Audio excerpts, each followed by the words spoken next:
Hey, what's up, guys? Welcome back to another episode. This is Bruni Does, number 2. Today we're talking tight ends and quarterbacks. Really appreciate all the feedback and love you guys have been showing so far. Really going to work on cleaning up all the oohs, ahs, and ums. Working from the workspace today from my office, so things are a little more aesthetically appealing. Got my Bears helmet, feeling lucky, ready to go. Want to crack into tight ends and quarterbacks inside the 10, my top 10 for each position. Let's just jump right into it here. We're 24 days away from football. I'm really excited and ready to go. Let's start off with the quarterbacks. My top 5 quarterbacks, we'll start from there. We're looking at Patrick Mahomes, Deshaun Watson, Andrew Luck, Aaron Rodgers, and Matt Ryan. The big one that stands out probably to you right away is Andrew Luck. He's really banged up right now, hasn't been practicing whatsoever in training camp, has a bum calf. I'm not sure what's going on there. I like all of the ceiling and potential that he has, but right now I don't feel very safe. So more than likely we're going to see him pulled out of this top 5 in my next update. We'll see what kind of develops there, but he's not practicing. I'm not liking what I'm hearing. When he's healthy, he's a top 5 fantasy quarterback, so that's why he's in this spot, because when healthy, he can produce those numbers. Last year, he came out of the gate from week 4 to week 12 and threw 3 touchdowns in every one of those games, 3+ touchdowns. 3 of those games, he threw 4 touchdowns. So you have to like the type of ceiling that he can provide.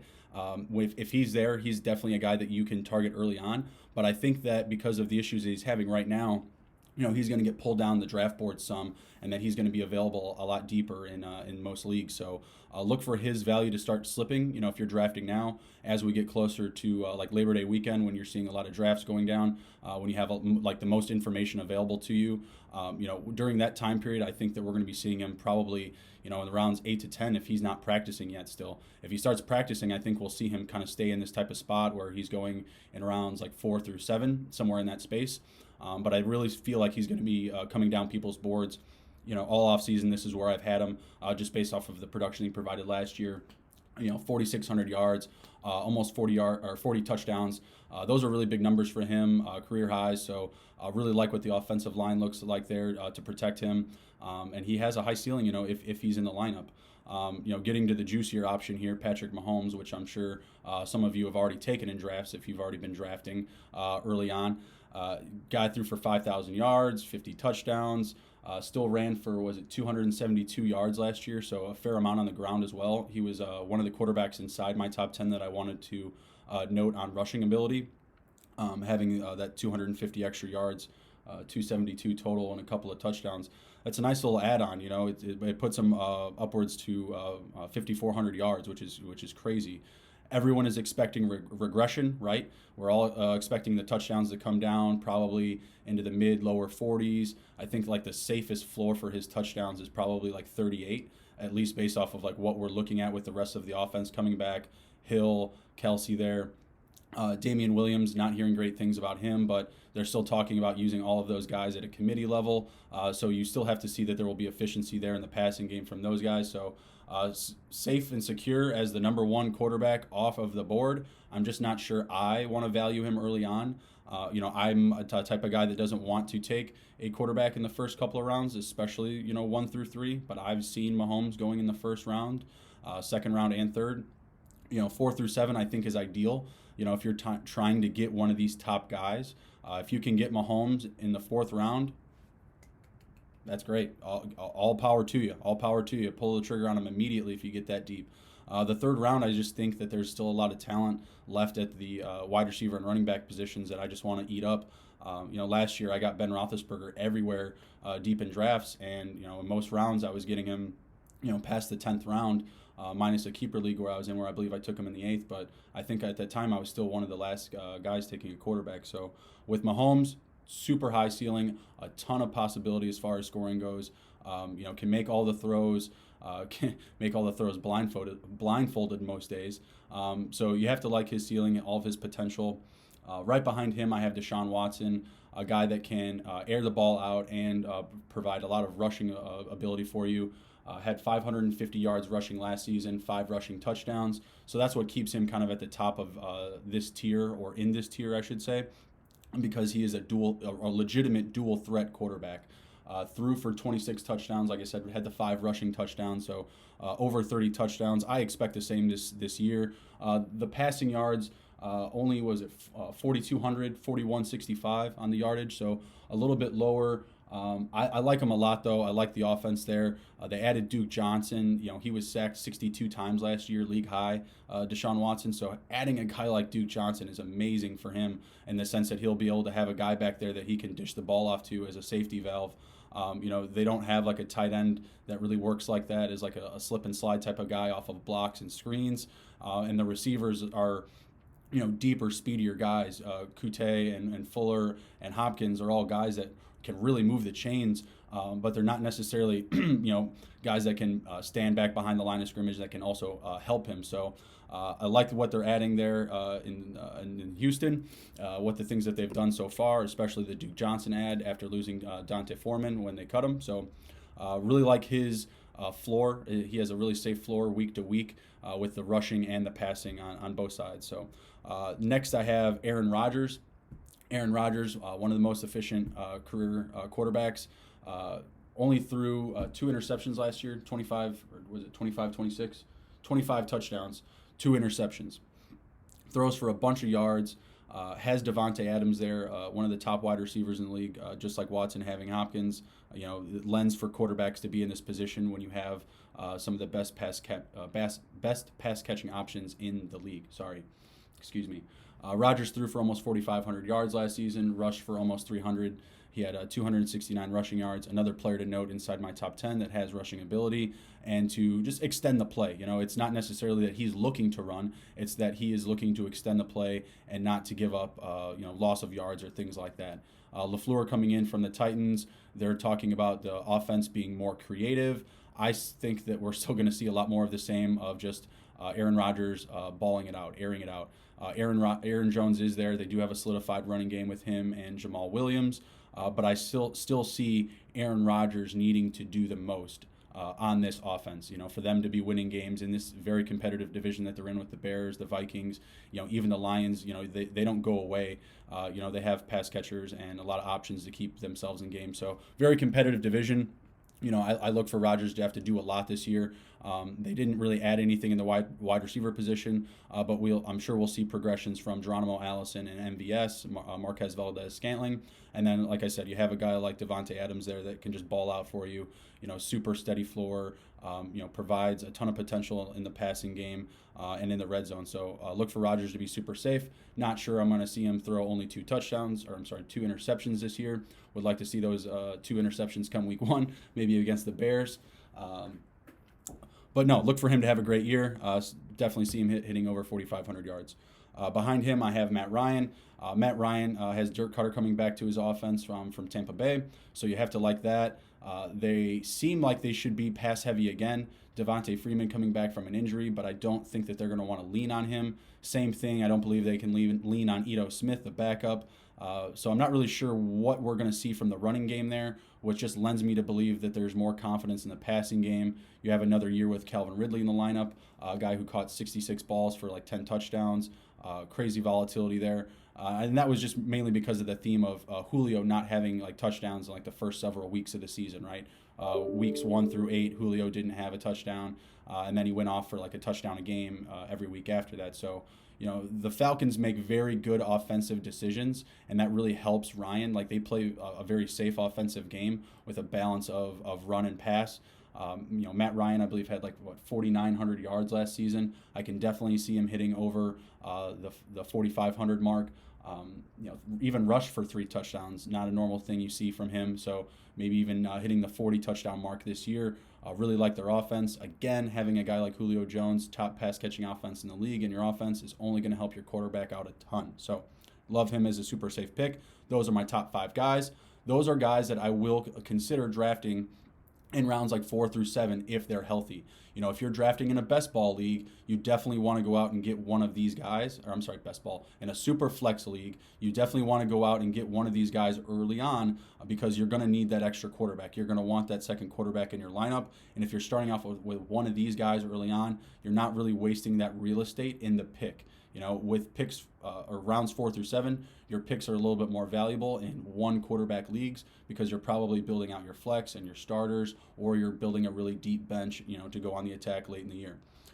So let's break into the next 5 guys. We're starting off with Russell Wilson, Mr. Super Safe, Mr. Reliable. He has played 6 straight seasons with 16 games. He is durable as they get. He makes everyone around him better. He has about 18% of their total cap space, and for damn good reason. Every player that I've seen around him, he has elevated. Doug Baldwin, Tyler Lockett, Jimmy Graham. I think we're going to see a lot of the same this year, where you don't have any one guy that's getting a ton of targets, but it's really just spread out a lot between, like I mentioned, Tyler Lockett, DK Metcalf now coming in. I still think that he'll be a really big target in the red zone. You have Jerron Brown there. You have another tight end in Nick Vannett that I think can help move the chains a little bit. Chris Carson in the running game. So I think he has plenty of options there. I don't know how you're going to cut it all up, but I believe he's definitely going to get over 4,000 yards, be between the total of 4,000 to 4,500 with rushing and passing combined. He does pass for less yards than a lot of these guys that I've just listed to you, but he has thrown over 30 touchdowns in the past 2 seasons. And when I say that, you should keep in mind that last season, 9 quarterbacks threw 30-plus touchdowns. The season before that, there was only 3, and Russell Wilson was one of them. So again, very consistent, love his floor, is an accurate passer, has the ability to extend the plays, is durable. I'm not going to worry about him getting an injury, and if I do, he's probably not going to be out that long. He's a winner. Last year, the team was 10-6. And Russell Wilson led them to 4 game-winning drives. He is a difference maker in their team, and he won't let them go to bed. He's not going to settle for losing a game in the third quarter. They're definitely going to be a team that will chase points if they're behind. If they're ahead, yeah, they're going to run, and they'll have that kind of downside to their game, and that's why he's held back some. But I still believe that he is a top 5 talent. If the other pieces around him are working. When he's making those pieces better already. It's a theme in the NFL that the quarterback makes the wide receiver doesn't make the quarterback, i.e. Antonio Brown talk for all offseason, right? So with that in mind with Russell Wilson, he elevates the guys around him. When you look at a guy like Tyler Lockett, the efficiency that he had last season, when you look at a guy like Jimmy Graham, who looks like he's been on his dying bed the past few seasons, and the production that he got from him, he had a 10-touchdown season in Seattle. I just see him as a guy that's going to bring up the guys around him. So I don't need necessarily the guys around him in fantasy, but I want me some Russell Wilson if I can grab him, right? So behind Russell Wilson, I have Jared Goff. Jared Goff is a guy that I think can take off this year, a guy that can hit Patrick Mahomes type of numbers. Similar in the sense to Russell Wilson. I don't know which guy's going to eat like crazy for the Rams. I don't know if it's going to be Woods, Kupp, or Cooks, or one of these tight ends. But what I can tell you is that he's going to leap the numbers that he had from last year. And the numbers that he had last year, he almost hit 4,700 yards. He had 32 passing touchdowns. I see him with more passing touchdowns, same yardage, if not more, dare I say more yardage, closer to the 5,000 like Patrick Mahomes. And that's just really buying into the whole system. Sean McVay, the running game, Todd Gurley is still there. He's not dead. They have Darrell Henderson. They have other guys that can run. Malcolm Brown's there. They have all these pass catchers. I named the top 3. They also have Josh Reynolds, who I like. They have a lot of weapons, and it's system-oriented. Jared Goff has been called a bus driver, that he is just there, and he's just making the same type of simple plays that Tom Brady makes, throwing out into the flat, not throwing deep balls, a lot of intermediate passing. Great. Give it to me. Give me all of it. I will take all of it, especially for where he is going. He is going much deeper than all these other guys that I've been saying. Some guys that are a little overvalued that are keeping Goff outside of many top 10 rankings are guys like Cam Newton, Kyler Murray, Jameis Winston, that I'm just a little bit lower on, right? Dak Prescott. All those guys are all very good, and they've produced numbers. Well, not Kyler Murray. He's coming in, has a lot of hype. But all these other guys I mentioned, they have some consistency. They have decent numbers. But I like Goff and the system that he's in a lot more. And what he showed last year, what was it, 1, 2, 3, 4? He was 4th in the league in passing yards as a sophomore, right? So I love the potential. I think he takes another big leap this year. So look out for him on the Rams. he's going deep, guys. You can get him past the 10th round. All the guys I just mentioned are all going ahead of him, so he is definitely someone to target later on. Even if you've already taken, a guy like Matt Ryan, I would pair him with a Jared Goff. I would pair a Russell Wilson and Jared Goff, easy, no problem at all. So definitely someone to target late. After him, I have Drew Brees. With Drew Brees, I see a lot of people fading him. They're seeing the passing numbers go down but with the emergence of Alvin Kamara. You also had Mark Ingram there, so they were really kind of a run-heavy offense. But I really saw it from the perspective of not having a solidified secondary pass-catching option. Now, they've added Jared Cook, right? People believe that he is going to be a solidified secondary pass-catching option. But I also believe that Traquan Smith can take a step forward. With Ted Ginn Jr. coming back, I think that can lend assistance to the offense as well, open up more space downfield. He's a speedy guy that can hit outside the numbers.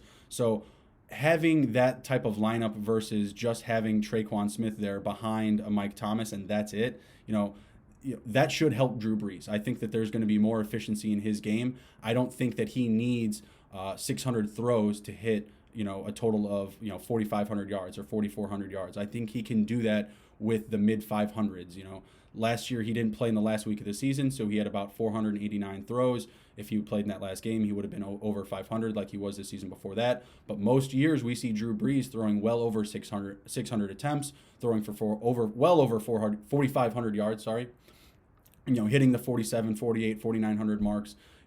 Maybe we're not seeing those numbers, but being a top 10 quarterback, you don't need to throw that many times, and you don't need to hit those actual numbers to be in that type of space, to have that type of value to a fantasy roster. So I easily see him hitting like 42, 4,500 yards, somewhere in that range, still over 30 plus touchdowns. I like what they've done and put around him. I think that having Latavius Murray there is going to help him as well. Bringing in another athletic running back rather than just kind of punting and fading Mark Ingram and then not improving the position. I like that they were able to do that and kind of supplement his abilities for that secondary level. Next, I have Carson Wentz. He's my 10th man. Carson Wentz is kind of like in that 8 to 12 range. I've just seen a lot of variety in people's takes on him. I really like what the Eagles did this year. They really built up the running game, bringing in Jordan Howard, drafting Miles Sanders. You still have guys like Corey Clement there, Adams, even bringing back Sproles. So there's a lot of guys that Wentz can throw to it in that backfield for super safe plays. They brought in Jackson to break off the top, create more space for Ertz, lure in more safeties and more secondary coverage deeper in the field. So that'll open up some more space for Ertz. You still have Alshon Jeffrey there, sprinkle him in every so often. You have J.J. Arcega-Whiteside that they really like. They have a backup in Dallas Goedert that they really like. I really like. Really provides stability in the two tight end set game. A lot to like about the Eagles, guys. And Wentz is going to be at the helm. We just saw Sudfield, the backup quarterback, go down. A lot of people are making a lot of noise about that. I don't know why everyone's so worried that a backup quarterback went down. They'll not let Wentz get hurt in the preseason, I would hope. Sure, he's had durability issues, but when he's played, in 13 games in 2017, 33 passing touchdowns, only 7 picks, and he had about 3,600 yards in that 13 games. If you put that to a full season, he's over 4,000 yards, hitting 40 total touchdowns. People are giving him MVP type of hype. I'm not quite there. I just think that he's going to hit QB1 numbers with the pieces that he has built around him. So that's my top 10 on the quarterbacks. I would target those guys. These are guys that I'm really favorable of coming into my drafts right now. Later guys that still have a ton of value. And the tight end, the quarterback position is super deep. Really, there's probably like 20 guys every week with a proper matchup I will feel safe starting, right? Ben Roethlisberger, Cam Newton, Kirk Cousins, Kyler Murray, Phillip Rivers. That's my 11 to 16, and those are all really safe options to me. Kyler Murray is maybe the riskiest of them because he's a rookie, but he just overwhelmingly passes the eye test. Strength, accuracy, it's all there, has all the pieces. Fitzgerald, Christian Kirk, deep receivers in the depth chart with Isabella, Hakeem Butler, Keyshawn Johnson. You have David Johnson there to open up the passing game. I like what Arizona's doing. I'm just not going to target Kyler Murray in these top spots where a lot of these rankers and industry pundits have him. as their top five, top seven quarterback. I don't want to take him there. I don't want to take him at that value. I want to take him deeper and really get some value from him and not over project him or overhype him because there's just safer options to me.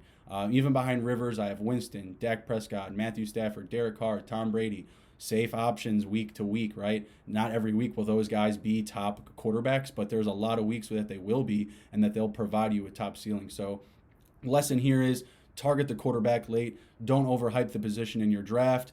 Don't try to stretch into the first or second rounds if you can to get Mahomes. Look for that 4 to 7 round range for some of the top guys, the top tier guys. Get with them at a steal, and you can get these later guys on a dart throw. Paying attention, you'd realize that I forgot a quarterback inside my top 10, and that's Baker Mayfield. So Baker Mayfield is at number 6 for me. He's right behind Matt Ryan at 5 and right ahead of Russell Wilson at 7. Baker Mayfield looks really good so far. Just saw him out of that one preseason performance. Browns came out and ran like a 2-minute offense to get things going, kind of set the tone for the ones. I think that's a really great idea. I really enjoying to watch for sure, but really a great approach by the coaching staff, getting your ones out there and just really getting them jived up, getting them hyped for the season, and also getting them prepared for those types of situations so that the first 2-minute drill that they see is not, week 1 when they're down by 7, with 2 minutes on the clock in the fourth. I think that's just a great approach.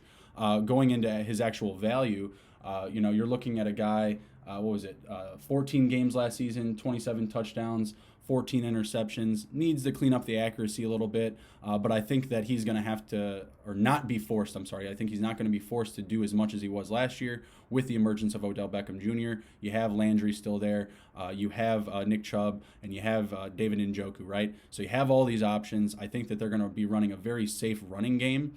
That offense that we saw the other night was awesome to watch, but again, that was a 2-minute drill, so we're not necessarily going to see that same type of aggressiveness, coming out of the gate in first and second quarter action. So that's awesome to see that we can see that in late games and that he has those abilities, right? I think that he can easily hit 4,000 yards this season. I'm not as high on the passing touchdowns. I think that he can hit the mid-30s maybe, but I think it's going to be a little bit lower just off of the potential that Nick Chubb has in the running game. I like Odell Beckham to catch the most touchdowns there. I think that he'll actually be used more in the red zone than David Njoku. That's where everyone's talking up his value, is in the red zone. I think that Odell Beckham will be used there a lot, and that Landry does have that potential to provide, a super safe floor of 100 catches. I think that he could get back to his Miami level days. So I think he's a big benefactor of Odell Beckham coming in, if not, Baker being the biggest benefactor of that, just having that true number one guy that can go out there as long as he's healthy, right? He's got to stay healthy. He's got to be on the field.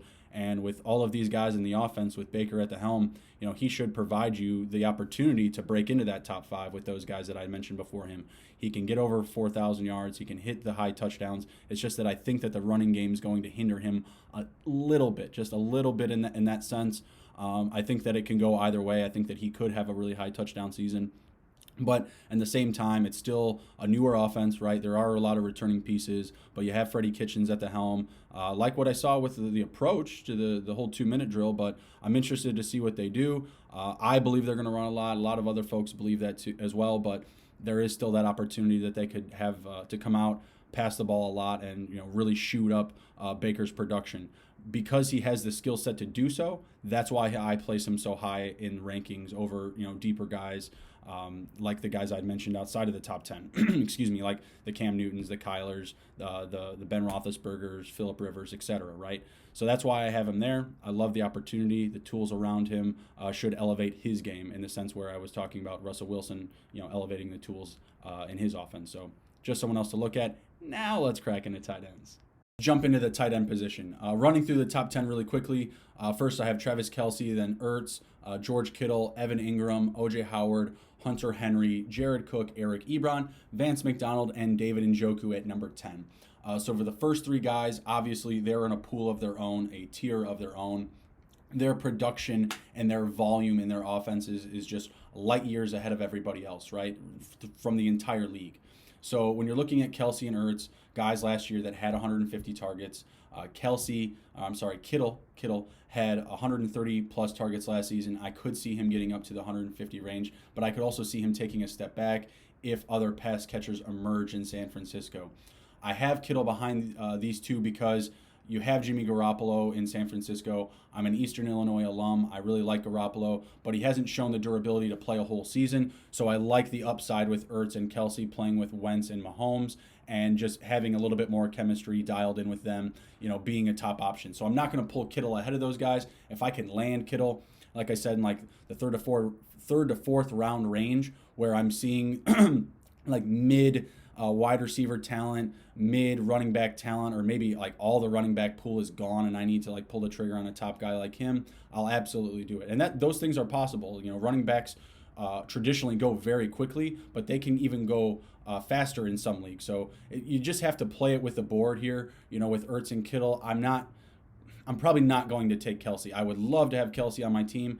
Him landing to me in a spot where I'm comfortable taking him over a running back or a wide receiver right now, I'm just not seeing it. I'm just not seeing it. But he is worth that lottery ticket, in my opinion. He is worth taking a shot on to build the rest of your offense around him. You just have to do that. You have to know some of the deeper guys. You have to be able to take some more risks, right? So that's where I see Kelsey having the most ceiling for you. Getting your team the most optimal points each week. Is if you're hitting on your deeper receivers, you're hitting on your deeper running backs, and you can start off with like Kelsey as a super safe tight end in that position rather than battling the tight end position every week, which I'm more comfortable with. So behind these guys, I have Evan Ingram, OJ Howard, Hunter Henry. Evan Ingram being the most reliable to me as the most reliable option to me of those three guys, being that he's going into New York with no wide receivers there. Sterling Shepard could be out the first couple games. Golden Tate's going to be out the first 4 games. And he was a top 5 tight end 2 years ago. All these next 3 guys, Ingram, Howard, and Henry, they're all battling injuries. They've all been banged up. They don't have the best durability, but they're in systems and have opportunities that are going to lend them very high ceilings, right? So last season, behind Kittle, Kelsey, and Ertz, you were looking at Eric Ebron and Jared Cook with the only guys over 100 targets at the tight end position. 110 for Ebron and 101 for Cook, right? And they were only able to hit the 60 catch range, 68 catches for Cook, 66 catches for Ebron. And that's because there's a lot of contact with linebackers and defensive backs, in the middle of the field where you're going to see some drops, especially with a guy like Eric Ebron. But to my point, you need to target tight ends that have high ceilings. So OJ Howard, Hunter Henry, Evan Ingram, these guys, yes, they may not have the best durability, but they have high ceilings. So getting back into Evan Ingram, he was a top 5 tight end for a couple of seasons ago, right? Hit big numbers. There's a lot of opportunity for him there. I think he's going to be a big target in the red zone. Again, pass catchers aren't there. Yes, they will come around, but this gives Evan Ingram the opportunity early on to kind of solidify his role in the offense. You have Barkley there that can open up the running game. They're not going to be able to come in and load the box on him all the time. And if they do so, you got a guy that can slip block very well like Evan Ingram and is a deep threat down the field. So I like him in the mid rounds, after I have like my starters at the wide receiver and running back position. I might grab a guy like him. Because I do see people, kind of pulling Jared Cook up into this range behind these guys because he plays for the Saints. He's playing with Drew Brees. That's going to be reliable, right? Well, O.J. Howard and Hunter Henry are going to have a lot of opportunity as well. So O.J. Howard with the Bucs, Bruce Arians is coming in. He can use the tight end position very aggressively, especially a guy like O.J. Howard that has a ton of athleticism. He's going to be a threat for them in the red zone. Godwin and Evans, yes, are going to be big producers as far as targets and catches are concerned. So that's really why I have him behind Ingram. I'd like to have him ahead of him, actually, because he was healthy last season until he was, I believe, hurt in week 11. So he wasn't having like durability issues coming in and out of the lineup like Ingram was. He had just gotten hurt, and that was it. His year was done. So I like O.J. Howard, Evan Ingram kind of in the same spot. I have Hunter Henry just behind them. People are saying he looks super durable in training camp, saying he looks really good. The chemistry is still there with Phillip Rivers, and that's what I like the most about him is the history that he has with Phillip Rivers. Antonio Gates has exited. They need that guy to come back into the red zone and just be really consistent and be durable. Mike Williams was that guy last year, being a big target, had 10 touchdowns, 44 catches or 43 catches, something like that. Super volatile with the touchdown to catch rate. But at the same time, he was kind of used like that, like a big guy in the red zone, and that's what they need. So him coming back in, I think that he has a lot of opportunity, can provide a very steady floor week to week for fantasy owners. I think could hit the 100 target range. Same with Howard. I'm not sure Ingram gets to the 100 target range because I think that these other receivers will come back and they'll start to take some of the volume share. So starting out, I have Ingram a little bit more valued than Howard and Henry, but I could see Howard and Henry kind of overtake him in the stat line department. Behind Henry, I have Jared Cook, Eric Ebron, and Vance McDonald. So Jared Cook coming to the Saints, you have to like the opportunity there. They needed that secondary pass catching option, like I said before, with the quarterback talk with Drew Brees. So he should be a pretty safe option for him.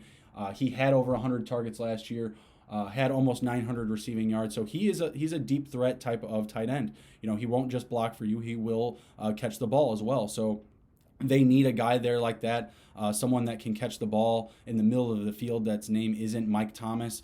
The running backs there with Murray and Kamara should be able to open up space for Cook in the middle of the field. So I like his opportunity there. I hold him just as valuable as these guys. I just see the opportunities a little bit higher with the Chargers, with the Bucks, and with the Giants. The Giants because of the opportunity with the wide receivers being gone. The Bucks and the Chargers having to pass more than the Saints. They're more passing-friendly offenses. So I like Cook a lot. There are some limitations to him because of the running game, because Brees may not throw 600 times like we would like. Cook was in an offense last year, excuse me, with the Raiders that did have to throw a lot because they were behind a lot. And so that was the type of a system that he was in. So maybe we see less targets. I'd like to think he could hit over 100 targets, but it could come down as well. But I could easily see him hitting 50 to 70 catches, 700 to 800 yards, and maybe even hitting the double-digit touchdowns. Mike Thomas has not hit double-digit touchdowns. He's been stalled at 9, I believe is his career high. So I could see Cook coming in and being a big red zone threat for them. And that's really where you're looking at from the tight ends going down this list now is where are they going to do their damage? And it's mostly going to be in the red zone because they're not going to have a ton of catches. They're not going to have a lot of high yards. And, the touchdowns is really where you're looking for them to solidify their value, which is going to be in the red zone, right? So big candidate for that, Eric Ebron, right? Eric Ebron had was 66 catches last year for 13 touchdowns. Mike Williams, Calvin Ridley, that type of volatility, kind of like a wide receiver 2 or a wide receiver 3 really instead of a tight end 1. Tight end 1 because no one else in the position is putting up those touchdown numbers, right? But there were other people putting up those type of catch numbers, and he had about 750 pass catching yards last season. So there are other guys hitting those numbers. I'm not sure what he's going to provide this year as far as like a safe floor. I just really think he's going to have some big weeks, Eric Ebron. So the big weeks are going to essentially levy his stats to be a top 10 tight end, right? I think you need to be careful with him and Jack Doyle. Jack Doyle will outsnap him every day that ends with Y. Jack Doyle is the number 1 tight end there. It's just that he was banged up all of last season, in the lineup, out of the lineup. There was one week where I believe Ebron played like 20 snaps or 15 snaps or something like that, had 4 targets, 3 catches, and 2 touchdowns. And Jack Doyle played like the whole game. He played like 90% of the game.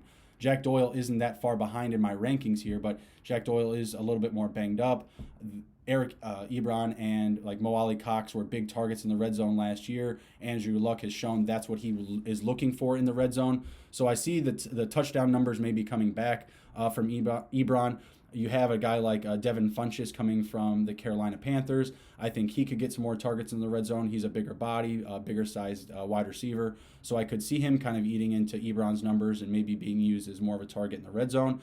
But I still like Ebron a lot. Like I said, I think he'll have big weeks, and I think that he'll still be solidified as a top 10 tight end this year with Jack Doyle really not being that far behind as long as he's healthy. And in camp so far, he's kind of been banged up. But Eric Ebron, too, is the same way. He was banged up a lot last year, but he was playing hurt, which I also like. So just another reason for me to keep him inside this space. Vance McDonald is my next guy behind him. Everyone is talking up Vance McDonald. I'm cautioning him a little bit. We saw James Washington produce pretty well in the preseason game the other night, so I think people kind of need to pump their brakes on Vance McDonald being the wide receiver 2, being the second pass catching option here. He had 72 targets last season, 50 catches, 600 yards for his 4 touchdowns, and of course that forever loving stiff arm on Chris Conti, just burying that bastard into the ground. We all loved it. We all saw it. Awesome looking player, super big, super strong. We look for him to do a lot. Everyone's talking him up, but I'm not sure that it's necessarily there. We want to see him on the field. We want to start seeing him do some stuff in preseason, right? Once we get rolling, I think it'll be really clear if he's going to be a guy or not, right? The average last season, or not the averages, but the total targets, 72 targets. I think that has to go up. I was going to say average target per game. I don't know what that number is, but I just think his opportunities per game are going to go up. You're looking at Antonio Brown exiting 170 plus targets that are out the door. I think instantly that opportunity goes to Connor and Juju, but you're going to be filling in with McDonald and Washington. I think that McDonald can be a big asset in the touchdown department as far as filling out the stat line for the Steelers in that regard. But at the same time, I'm not sure the catches are going to be there week to week. I think you could see him go off for 5 to 7 catches for 100 yards and a touchdown one week, and another week we could see him go for 2 to 4 catches for 50 to 60 yards and not a whole lot. So I think he's going to be volatile from week to week. I think that he has a lot of opportunity with Brown leaving, with there being a lot of options available to him in the passing offense. But again, I'm thinking right out of the gate that Juju and Connor are going to get those opportunities. So, he's kind of a project I see that at the end of the year, he could be on your championship rosters, but maybe, in the first several weeks, he wasn't providing tight end one type of numbers. It really just depends how things are flowing with the Steelers. Right now, I see mostly everything flowing to Juju and Connor, the two big guns. We'll see the sprinkling in of McDonald, Washington, and Moncrief. But a lot of people believe that McDonald will be the leader of those three between Moncrief, himself, and Washington. And I believe that too. It's just that I'm trying to caution myself a little bit on him. I'm not trying to overvalue him. I'm not going to take him in any round less than 10 because I can get David Njoku, who I have right behind him, and a couple other guys right behind him that I think are week to week are going to provide a very similar value. But I like his ceiling a lot. If McDonald takes off, he could be the next it thing. It's just that he needs to take off with that offense. And Ben does like to move it around. He hasn't produced like a top end tight end like that. Like a Kelsey, Ertz, or Kittle. So caution yourself a little bit, but a lot of hype around McDonald this year. I think a lot of people are going to be drafting him or targeting him. Next, I have David Njoku. With David Njoku, you just have a really good piece on this Browns offense that everyone's loving. I want a piece of the Browns offense in every facet, really. Their receivers, their secondary receivers, their running backs, Chubb, now Hillard with Duke Johnson gone, right? Njoku, Landry, Odell Beckham, and then you even have Higgins and Callaway behind him. Callaway, not so much now with the suspension, but back to Njoku. Njoku, I said earlier, I think OBJ will be used more in the red zone than Njoku will. But I think Njoku should clean up for a fair amount of catches this year. If Landry's not going out there and getting like 100 catch season, then I think Njoku's going to be eating. Someone in this offense is going to eat more than someone else. Like Njoku and Odell Beckham and Landry, they all have big bowls of cereal, Ezekiel Elliott style. And someone's just going to be eating more. Just imagine that. And they're just looking around week to week who's going to be eating the most. Someone will eat more, or the most, in the offense. I don't think it's going to be in David Njoku. I just have a feeling that there are going to be some really big weeks and some weeks where he can get you double-digit touchdowns, where he's stretching down the middle of the field for, an uncovered touchdown, just a walk-in touchdown, because you have so many weapons, you have so many threats.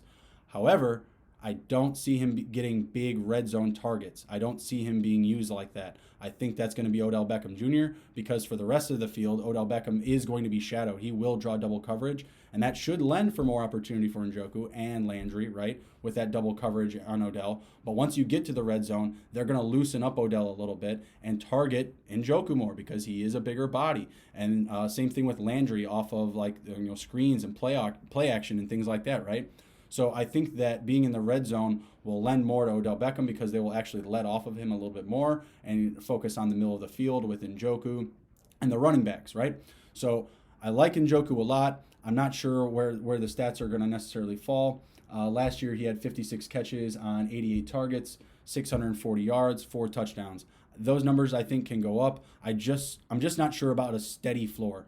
He's definitely going to be in the top 10 for tight ends. I think he could even be ahead of the two guys I just listed before with Ebron and McDonald. I just like the offenses of the Colts and the Steelers, if Luck is healthy, of course. The Browns, still some question marks. They look great on paper. We just have to see or make sure that the proof is in the pudding, right? That everything is rolling.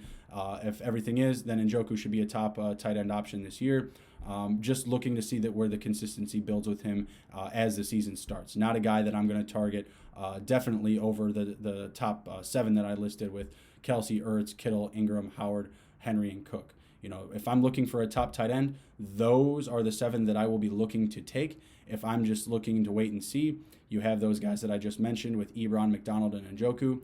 Beyond them, I'm looking at Hooper, Rudolph, Trey Burton, and Delaney Walker before I even bring in like a guy like Doyle or a guy like Reed or a guy like Graham. Those are the next guys that I have: Hooper, Rudolph, Burton, and Delaney Walker. I think they can provide some week-to-week values, not super consistent values, but week-to-week values. They could go off for some big numbers. So those are the next names that we'll probably be diving into, like for the mid-round, late-round tight end review. Okay. Guys, thanks for stopping back in for another episode. This was Bruni Does number 2. Later this week, we'll be out with Bruni Does number 3, where we talk about wide receivers and running backs in the mid rounds, getting a little bit deeper into that pool. And then we'll come back again for another review of tight ends and quarterbacks. Really appreciate all the feedback and all the love. I hope I did a better job this time, and I hope next time I do even a better job. So thanks again. I'll see you next time.